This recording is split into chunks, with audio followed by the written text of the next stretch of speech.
Flex your knee in a couch stretch or on the wall or while lying down, 90 seconds each leg. Extend your knee in an elephant walk against the wall with a ball or on the ground with the ball, 30 reps each leg. Stabilize your knee on the ground, on the bench, or in the air, 20 reps each leg. Step forward on the ball of your foot, on a wedge, or on flat ground, 15 reps each leg. Step backwards on the ball of your foot, on a wedge, or on flat ground, 15 reps each leg. Step sideways on the ball of your foot, on a wedge, or on flat ground. Press up with your legs from a slant board, or from a chair, or from the floor, 10 total reps. Mobilize the knee from the ball of the foot with a wedge, or a flat foot, 12 reps each leg. Strengthen your glutes on 2 legs, your hamstrings on 2 legs, or simply strengthen 1 leg at a time on the floor. Strengthen your long calf muscles from a slant board or the wall or with a band, 12 reps each leg. Strengthen your short calf muscles with a slant board, the wall, or with a band, 12 reps each leg. Strengthen the front of your shins with weight from the wall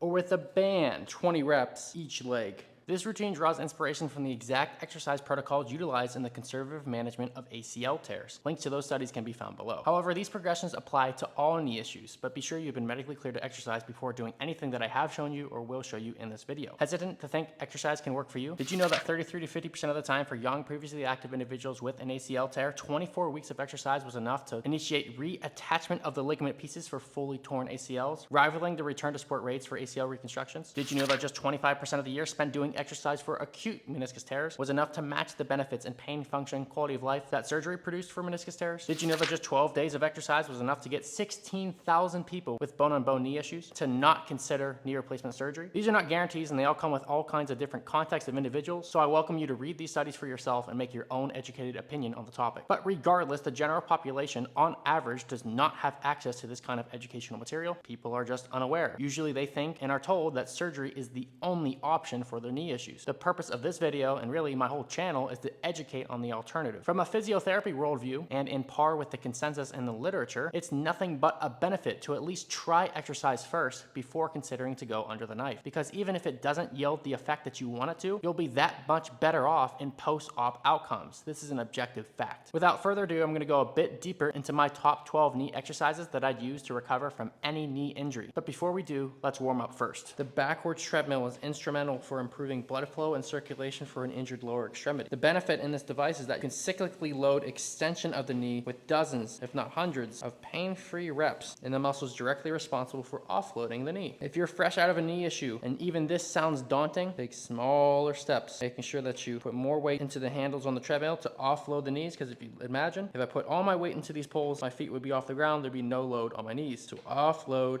and go slower and shorter as necessary. And over time, as you get stronger, step longer, faster, and end goal is reaching 40 seconds backwards on the device before turning around and going forward. Same exact thing. If this seems daunting, slow it down. Shorter steps, more weight into the pulls to offload the knee joint. 20 seconds going forward, then repeating that another 2 times to elapse 3 total minutes on the treadmill before doing any of the steps I've shown you in the video. Floss bands help to increase circulation, increase mobility, and decrease pain. Simply wrap the small band below the large band above and perform the same exercise as mentioned before, 40 seconds backwards, 20 seconds forwards, all the while using a pain-free muscle burn as your indicator for a sufficient challenge. We want a pain-free muscle burn in the areas, tissues, muscles that haven't been getting stimulated so they can adapt over time. And then once you're done, simply take the bands off, letting all that blood flood back into the knee. Most challenging progression on the program is our couch stretch, and this is how it scales. Hardest is knee and shin perpendicular to the floor, glute squeeze, vertical torso, feel that stretch and endure for that 90 seconds. And then easier is ball the foot on the pad and lean. You can adjust to either increase or decrease the intensity as necessary. For example, vertical torso with knee out is an acceptable way to increase intensity, as well as knee back, torso down, glute squeeze is a sufficient way way to increase the intensity. If you can't even get to this lowest regression, foot flat, lean forward, then I want you to do this instead. Get something smooth that can slide on the wall. Pin it to the wall with your good leg, lay back on the floor, and then take that rag with your bad leg. From this point, you can adjust as necessary to get comfortable, but now you're gonna use that foot to guide yourself into flexion to what's tolerable for you. If this is yielding you some pain, then back off of it. If this is comfortable for you, just go in and out. And ideally, if you have access to them, I'd like you to do this exercise with the floss bands on to add some resistance, blood flow, and get a good muscle burn as you're grooving through your pain-free range. Now, if you literally couldn't even do that without pain, then this is what I want you to do instead. You are literally just going to get on a flat surface and bend your heel towards your glute. Only work what you can do pain-free. For example, if at this point it starts to be a little bit painful, just groove in and out of that partial range of motion so you get a nice little stretch and taking the tone out of the tissue that's guarding that joint. If you have access to them, do these with floss bands on them. This will help to improve mobility, decrease pain, and improve function over time. For elephant walk, we're focused on unlocking the posterior chain of the knee by bending both knees to what you can tolerate without pain, elevating the hands to what you need because of the stretch, and then straighten one leg at a time, embracing the stretch for 1 whole second before switching to the other leg. If this is easy for you, go lower and goal.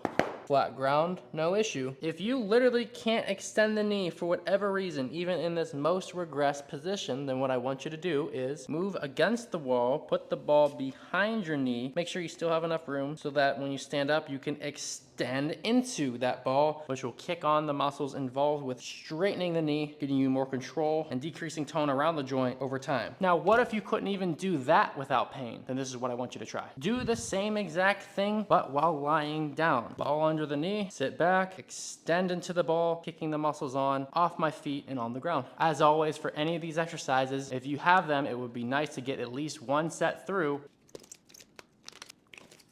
with these floss bands on. For knee stability, we're gonna use one of these carpet sliders. Place it down on the ground. This is my bad leg, this is my good leg. What we need to do to challenge stability of the knee is get the off leg outside of the base of support, which forces the components of the joint responsible for sensing the joint in space to kick on and then remain on as I come back to the top position. I'm not bending this knee and I'm not hyperextending this knee. I'm just remaining fairly straight as I perform the exercise. Increase the challenge with a dumbbell in a goblet position, and just increase weight as tolerated.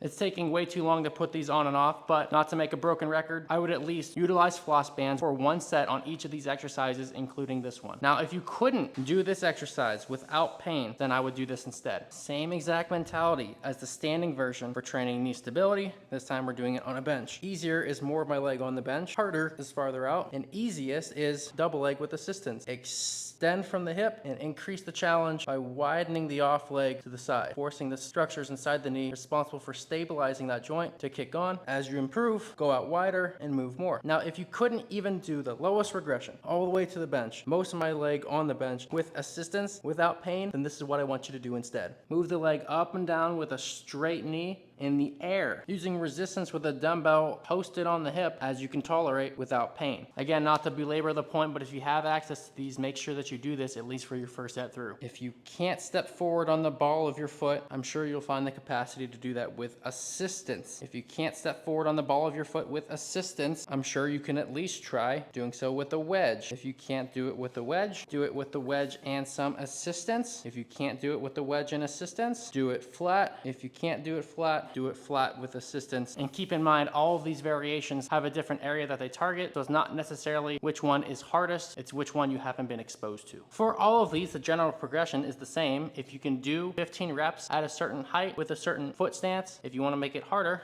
just go up in elevation. Same progression applies. If you can't do this without issue, make sure you reverse it and use assistance. If that becomes too easy, and unassisted is too easy, grab some dumbbells to make the exercise harder.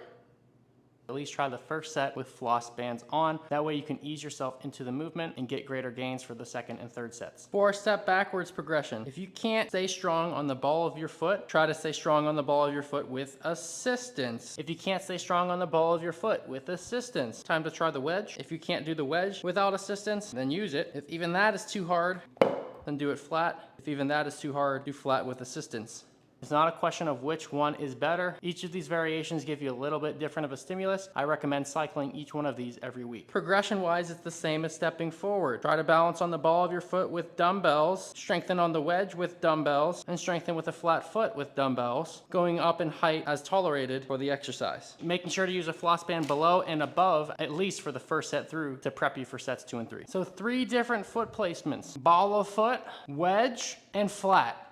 For any of these positions, actually, you're going to use more foot elevation to make it easier. So for example, if I had pain in this position, I can elevate and even use assistance if I needed to assist into that position. Then over time, use less assistance, less height, and even load as needed. Being sure to be good at all those different foot positions, meaning heel up and heel down.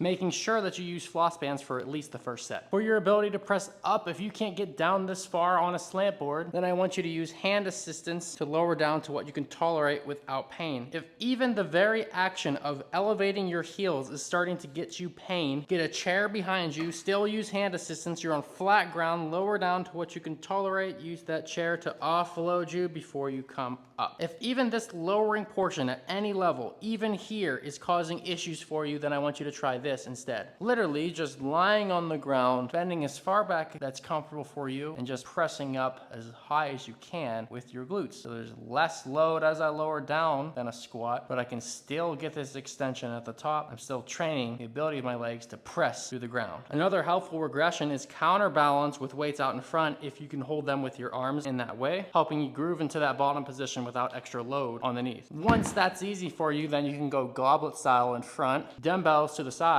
and then I'll B-roll some of the squat variations that I utilize with a barbell. Again, I can't emphasize enough, make sure that you do 1 set of these at least with a floss band below and above the knee so that you can warm yourself up for sets 2 and 3. For mobilizing the knee joint, we're gonna use those 3 different variations: on the ball of the foot, on the wedge, and on a flat foot, but keep in mind the progressions are identical. Increase the difficulty by using more resistance with dumbbells.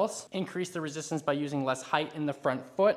Increase the assistance by using more hand assistance in the poles and not going as deep with the knee. For this exercise, think of these variations not as a difference in difficulty, ball of foot or wedge or flat, but as just targeting a different stimulus of the knee. Non-negotiable first set through, I want you to burn out with the floss bands below and above the knee. Make sure you reach out to me in the app if you have any questions on how to put these things on and how to use them over the course of this program. For the posterior chain, I like to use heel elevation on this deadlift variation to increase the chances that I can posteriorly glide my hips back into their socket so that I can extend the glutes at the top. Hips behind heels, lower that torso all the way down to the lower abs, touch the thigh, and then from this point, extend through the hips at the top. To work the hamstrings, just do it without the wedges.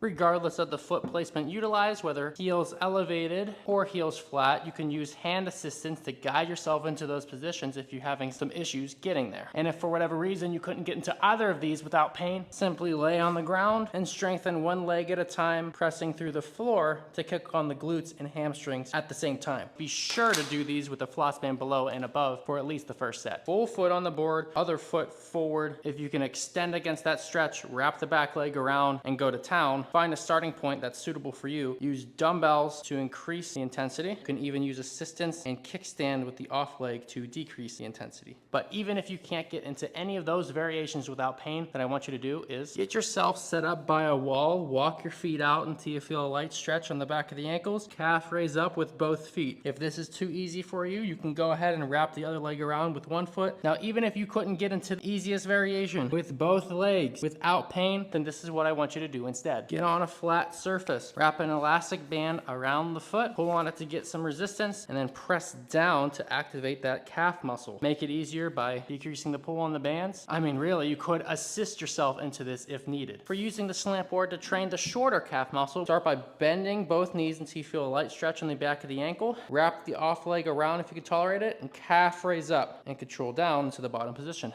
If you can handle it, go ahead and add some extra weight If even the lowest regression is too hard for you, hand assisted with less toe on the board, then this is what I want you to do instead. Hands on the wall. Let both of your knees go over your toe until your heels rise up, and calf raise out of that using both legs at the same time. Once that becomes easy for you, you can wrap the opposite leg around. If even that is too difficult for you, then this is what I want you to do instead. Grab a band, wrap it around your foot, then bring your heel close to your body while wrapping both of the bands across each other, pulling from the bands and pressing the foot down to train that shorter calf muscle. If that's too hard, do less resistance. If even that's too hard, you can assist up and manual resistance down. For working the muscles on the front of the shin, I love to use this tibialis bar to ensure that I'm progressively overloading that area. Straight knees, full stretch, full strengthen on the way up. You can make this harder by adding more resistance on the device. You can make it easier by removing the resistance altogether. But if even this was problematic for you, then I want you to try is butt in the wall, walk your legs out, hands on the top of your knees. We're not hyperextended, we're not flexed, we're just straight. Pull the toes up towards your shins, control coming down. If even this at the lowest regression, which is closer, if even this is problematic for you, then this is what I want you to try instead. You're gonna pin the resistance band on a stable surface, wrap it around the top of your foot, and then strengthen coming up, controlling as you're coming down. Make it easier by getting more bend in the knee. If you literally couldn't even do that, you can assist yourself coming up and control coming down. All right, so this started very organized, but I ended up making a mess of the place because one, my phone's about to die, and two, I need my wife to stay organized. But if you have any questions about how to apply any of these things to your specific scenario, send a comment below, shoot me a DM, send me an email, heck, even shoot me a text message if you need to. I'm here to help. Here's to a greater pursuit of truth.